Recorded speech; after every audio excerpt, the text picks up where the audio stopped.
The Grand Canyon, one of the world's most magnificent natural wonders, has been closed to the public. But what lies beneath its beautiful rim is about to shatter everything we thought we knew. Something huge has finally exploded from the depths of this natural wonder, shaking history's very structure and revealing secrets that will leave you doubting everything. What lurks under the Grand Canyon's intriguing depths? Join us on this extraordinary journey as we uncover the Grand Canyon's hidden secrets. Grand Canyon National Park, despite its fame and popularity, still holds some surprising aspects. One intriguing fact is that the true age of the Grand Canyon remains unknown. While it was believed that the Colorado River began carving the canyon around 6 million years ago, a 2012 study revealed that the process might have started as far back as 70 million years ago. Another fascinating aspect is that the Grand Canyon generates its own weather. Due to sudden changes in elevation, the temperature and precipitation can vary significantly depending on the location within the canyon. The Bright Angel Ranger Station on the North Rim experiences the coldest and wettest weather, while the hottest and one of the driest weather station is just 8 miles away at Phantom Ranch. Contrary to popular belief, the Grand Canyon is not the deepest canyon in the world. The Yarlung Tsangpo Grand Canyon in Tibet surpasses it with a depth of 17,567 feet, making it more than 2 miles deeper. Additionally, the Tibetan Canyon is about 30 miles longer than the Grand Canyon. Although the Grand Canyon may seem like an ideal place to search for dinosaur bones, none have ever been discovered there. The rock formations that comprise the canyon walls are much older than the dinosaurs, and the canyon itself likely formed after the extinction of dinosaurs. While dinosaurs may be absent, the Grand Canyon is rich in other fossils. Various fossils have been found in the area, ranging from ancient marine fossils dating back 1.2 billion years to the remains of land mammals from around 10,000 years ago that can be found in canyon caves. Surprisingly, there is a town within the Grand Canyon. Supai Village, located at the base of the canyon within the Havas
Let's rewind to that fateful moment in history when an anonymous author penned the words that ignited imaginations across the nation.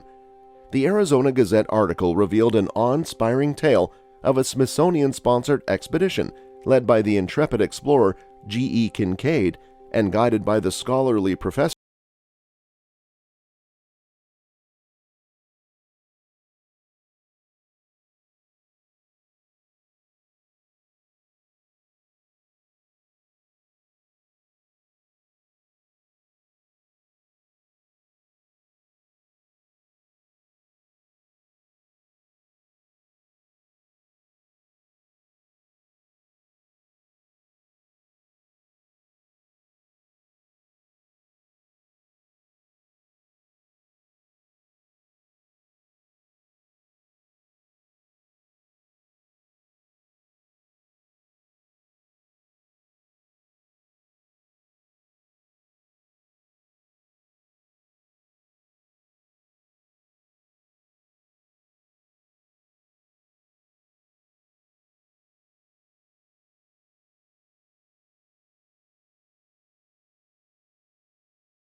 With conviction, she remarks, "The images alone are obvious fakes.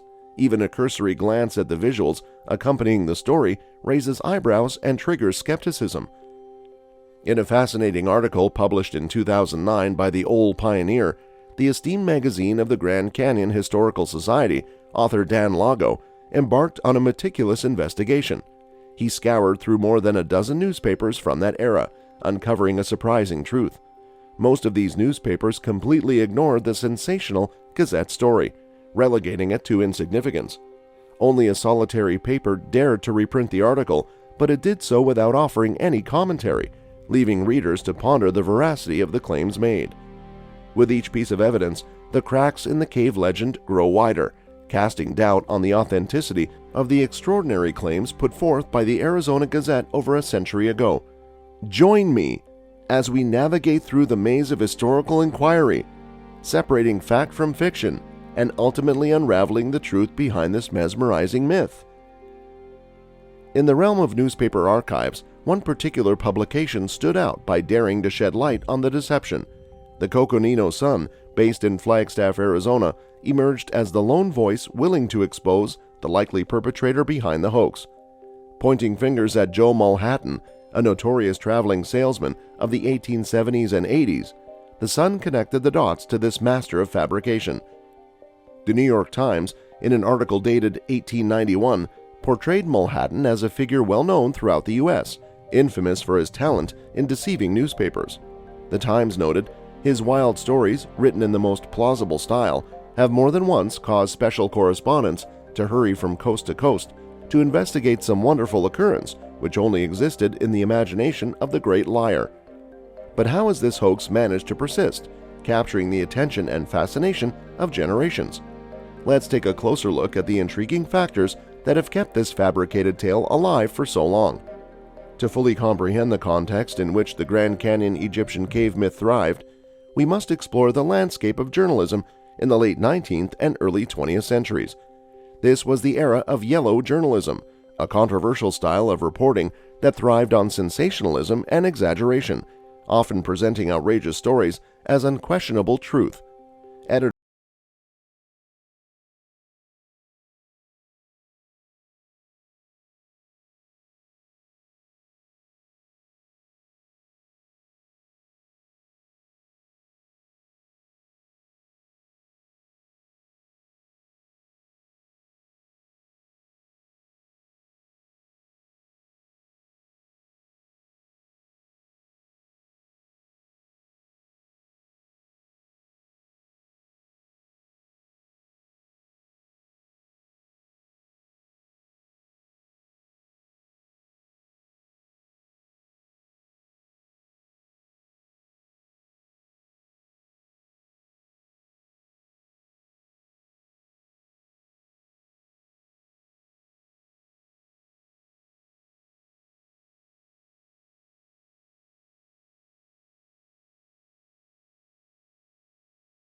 Flames of speculation, these assertions birthed a myriad of other theories, expanding upon the alleged cover-up orchestrated by the Smithsonian. These ideas, perpetuated through the vastness of the internet, captured the attention of occult enthusiasts and conspiracy theorists alike. However, a critical examination of the Egyptian Grand Canyon cave story reveals numerous falsehoods and logical inconsistencies. Haley Johnson, president of the Grand Canyon Historical Society, points out some of these flaws. The remote and rugged nature of the Grand Canyon makes it highly implausible for individuals to access their purported cave without specialized gear or ladders. Furthermore, she highlights the logistical challenges of transporting a vast array of artifacts into such an inaccessible location, even with the aid of a helicopter. The unforgiving cliffs and impassable terrain of the Grand Canyon would hinder any such endeavor. Beyond the practical challenges, it is crucial to acknowledge the story's detrimental impact on the indigenous Native American tribes who have inhabited the region for millennia. By focusing on an imagined Egyptian presence, the narrative inadvertently erases the rich cultural heritage and historic connections of the 11 tribes associated with Grand Canyon National Park. In our quest for truth and historical accuracy, it is imperative to critically evaluate claims and separate fact from fiction. By doing so, we can appreciate and honor the authentic narratives and legacies of the Native American communities who have called the Grand Canyon home for countless generations. As we navigate the intriguing connections between the Grand Canyon and ancient Egypt, one question arises. If there truly existed a significant influx of Egyptian rulers and laborers, wouldn't the indigenous tribes of the region possess knowledge of such a profound historical event? Haley Johnson, with a voice of reason, raises this thought-provoking inquiry. She suggests that the oral histories, pictographs, and petroglyph panels, which decorate the landscape like freckles, would undoubtedly depict such a world-changing occurrence if it were true. However, amidst the realm of folklore and myth, a fascinating link between the Grand Canyon and ancient Egypt emerges. It lies in the names bestowed upon certain geological landmarks. Isis Temple, named after the Egyptian goddess of healing and magic, and Horus Temple, paying homage to the falcon-headed Egyptian sky god, stand as tangible reminders of an intriguing connection. But the ties don't stop there. Within the vast expanse of the Grand Canyon, one can find references to diverse mythologies and legends. Apollo Temple, named after the Roman deity of light, adds another layer of symbolism to the landscape. Even figures from Arthurian legend make their mark, with summits bearing the names of Guinevere Castle and Galahad Point. This curious nomenclature, however, can be traced back to 19th century geologist Clarence Dutton. In 1882, Dutton conducted a comprehensive geologic survey of the region and believed that the grandeur and significance of the canyon warranted names that reflected the cultures and religions of the world.